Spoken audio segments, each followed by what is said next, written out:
Bien, bonjour à tout le monde. C'est avec satisfaction que je reviens aujourd'hui à Tours, puisque j'y étais étudiant il y a quelques décennies, dans ce qui s'appelle aujourd'hui Polytech et qui s'appelait à l'époque le CESA, le Centre d'études supérieures sur l'aménagement. Voilà, ceci explique peut-être un petit peu tout ce qu'on a pu réaliser sur le Douaisis notamment. Je tenais quand même un petit peu à le signaler. Voilà, le Douaisis, ça fait 25 ans que nous avons changé de politique, forcés par des problématiques d'inondation, qui n'étaient pas Vaison-la-Romaine, certes, mais qui embêtaient bien les riverains et bien évidemment aussi les élus, d'autant que nous avons eu à supporter 5 inondations sur 5 ans dans le même quartier, donc 5 orages décennaux, changement climatique peut-être un petit peu avant l'heure, et donc le 5e, évidemment, on dit il faut faire quelque chose. Voilà, le Douaisis, c'est 35 km au sud de l'île, donc le département du Nord, bassin d'emploi de 2 400 000 habitants en tout sur le département du Nord, donc zone urbaine assez dense, mais aussi avec du rural et du périurbain. Voilà, donc vraiment une mixité en termes d'urbanisation. Politique, je le disais donc, mise en place dès 1992, donc 25 ans de recul. Politique qui a été généralisée dès le départ, c'est-à-dire qu'on a mis en place une politique qui dit « je ne veux plus d'eau pluviale dans les réseaux d'assainissement, que ce soit en urbanisation nouvelle comme en urbanisation existante à chaque fois que la ville se transforme ». Organisation d'une politique. La politique intégrée, je pense qu'elle a déjà été pas mal exposée par les intervenants précédents.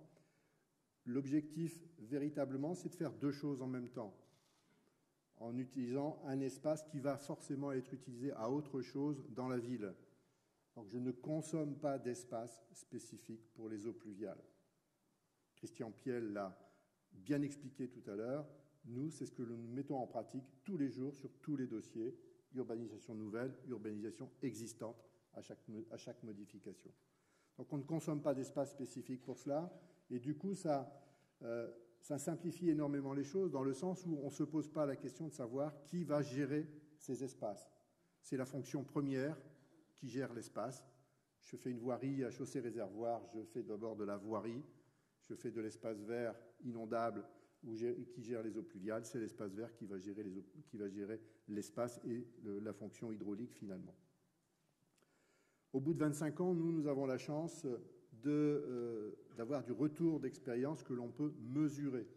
Voilà. C'est 25% du territoire aujourd'hui qui est géré par technique alternative. Ce n'est pas 1%, ce n'est pas une opération, c'est 25% du territoire. La seule ville de Douai, 30% de ses voiries sont gérées aujourd'hui par technique alternative. Deuxième résultat particulièrement aussi important, nous craignions forcément, il y a 25 ans, la venue de l'orage centenal. On l'a vécu en juillet 2005. Zéro dysfonctionnement, là où on avait des techniques alternatives, une gestion intégrée des eaux pluviales. Ailleurs, l'impact de cet orage a été inférieur à ce que nous avions pu vivre, alors globalement bien sûr, pu vivre quelques années auparavant, en 1995, pour un orage qui, lui, avait été classifié d'un retour de 30 ans. Autre élément particulièrement important aussi, on a la chance d'avoir une autosurveillance des réseaux d'assainissement. On est en réseau unitaire très majoritairement depuis 2002. Donc on a aujourd'hui du retour des mesures sur les déversoirs d'orage et on a constaté une réduction par 3 des fréquences et des volumes déversés. La courbe qui est ici le démontre aisément. Vous avez en bleu la courbe de la pluviométrie, donc un peu variable d'une année sur l'autre, mais pas beaucoup. En revanche, vous voyez que de 1 800 000 m3 globalement déversés au niveau des déversoirs d'orage, nous sommes aujourd'hui à 350 000 m3, c'est-à-dire que d'ores et déjà, nous respectons quasiment, à 1,5%, les objectifs de l'arrêté du 21 juillet 2015 sur la base des 5% de débit rejeté par rapport au débit de la station d'épuration et de l'ensemble du système d'assainissement. Voilà. Autre élément aussi important en retour d'expérience, c'est une maîtrise des coûts. Ça a déjà été évoqué, on l'a évoqué en termes d'investissement. Nous avons la chance de pouvoir aujourd'hui démontrer que chaque année, la communauté d'agglomération du Douaisis économise 1 million d'euros sur ses coûts de fonctionnement, d'exploitation du service de gestion des eaux pluviales urbaines. C'est environ, pour vous donner un autre indicateur, 30% d'économie sur le coût global. Alors, autres résultats, ils ont été aussi déjà relativement bien déclinés. Je les passe en revue très rapidement. Je me focaliserai plus sur les éléments qui vont suivre. Bien sûr, c'est un respect du grand cycle naturel de l'eau qui est bien meilleur.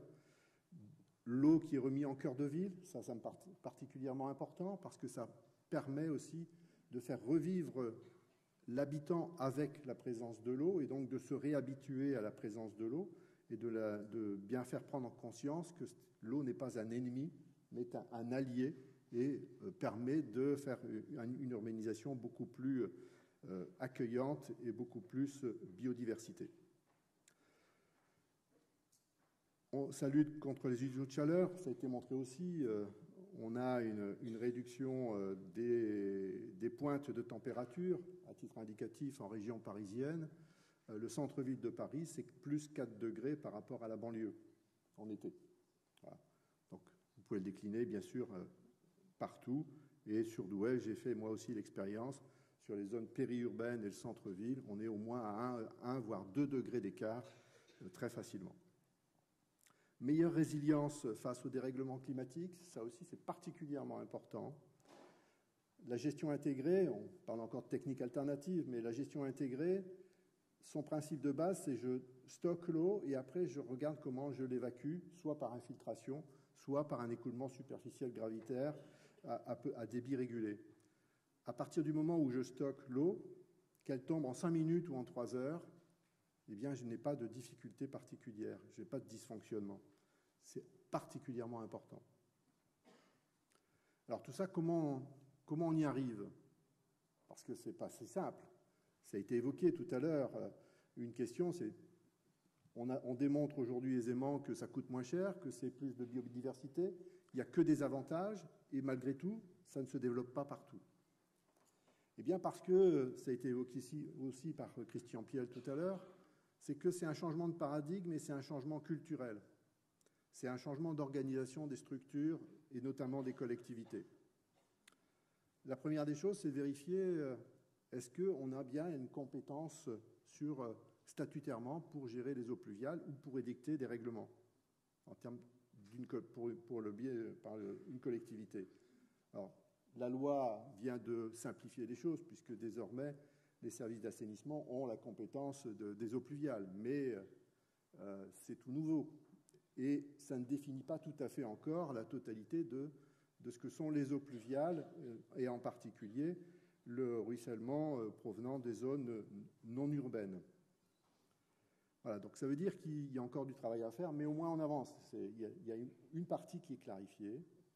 Dès lors que la compétence statutaire est vue, on peut définir véritablement une politique, et cette politique, elle doit être transcrite dans un règlement du service d'assainissement d'une façon générale.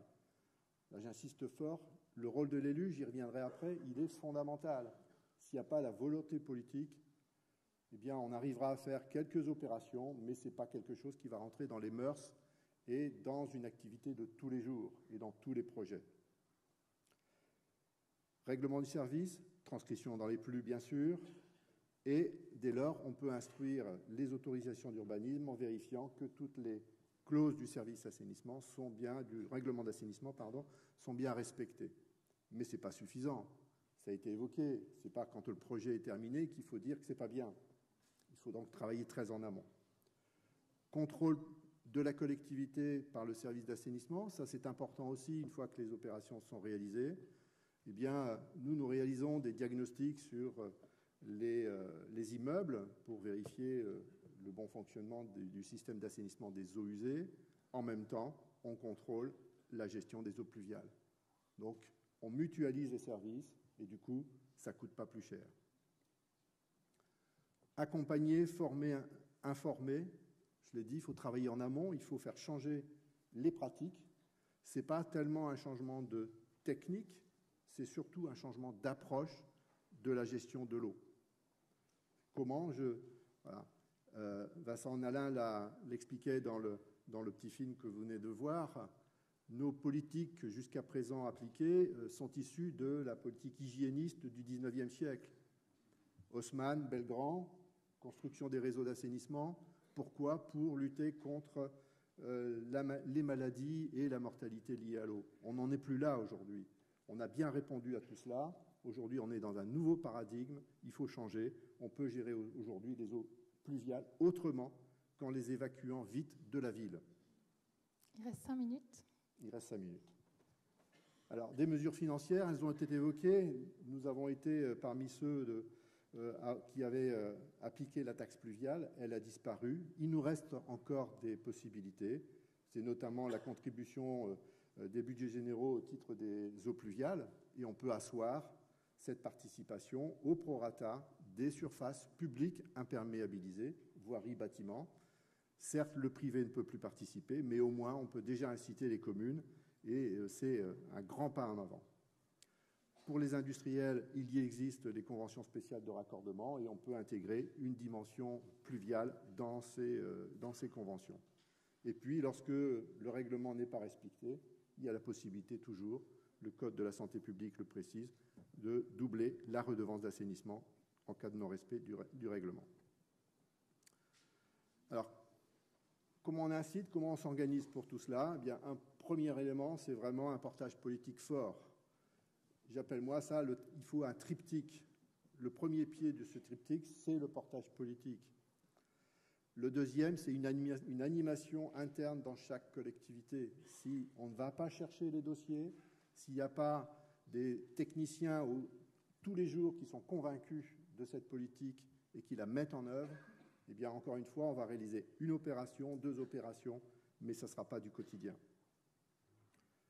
La troisième, c'est les retours d'expérience. Et j'ai la chance de présider une association qui s'appelle Adopta, donc Association pour le développement opérationnel et la promotion des techniques alternatives, que nous avions créée dans le Douaisis il y a 20 ans pour accompagner ce changement de paradigme et de savoir-faire. Voilà. Et nous avons aujourd'hui la possibilité justement d'apporter ce retour d'expérience, cet accompagnement, tout l'argumentaire pour répondre aux freins psychologiques du changement. Ça a été évoqué aussi tout à l'heure et c'est particulièrement important. Quand on partage le risque à plusieurs, on a moins peur de se lancer. Alors, Adopta, c'est quoi? Donc, c'est une association loi 1901. C'est une centaine de membres. On est financé très fortement par Agence de l'eau, Artois-Picardie et le Conseil régional Hauts-de-France, avec aussi les cotisations des adhérents qui représentent en gros 20% de notre budget. Le rayonnement, il est bien sûr fortement régional, mais aussi national. Et nos missions, c'est d'animer, de sensibiliser et d'accompagner. J'insiste beaucoup sur ce mot accompagnement. Voilà. Donc, avec différents moyens, je les passe en revue extrêmement rapidement. C'est des documents, c'est des circuits de visite. Nous avons un showroom. Ce sont des manifestations, des colloques. Nous avons initié le Forum national sur la gestion durable des eaux pluviales et aussi, un élément important, une licence professionnelle qui s'appelle EHPAD, eau pluviale et aménagement durable de l'espace. Animation, formation et aide au changement. Alors, nous sommes la seule structure aujourd'hui associative qui sommes en mesure d'accompagner la structuration de collectivités quand elles veulent changer leurs pratiques, mettre en place une politique véritablement incitative de gestion des eaux pluviales. Et on s'appuie là-dessus aussi sur tous les retours d'expérience de la communauté d'agglomération du Douaisis qui a aujourd'hui la possibilité, je vous l'ai démontré tout à l'heure, de chiffrer les retours d'intérêt de cette politique mise en œuvre depuis 25 ans. Et puis, on mène aussi quelques opérations de recherche et de développement, mais toujours opérationnelles, l'objectif étant d'aider et de répondre aux questions, bonnes ou mauvaises d'ailleurs, parfois, sur les risques de pollution, sur le gel, sur etc., etc. Et donc, on peut accompagner là aussi tout ce développement et cette appropriation collective de ces nouvelles approches psychologiques de gestion des eaux.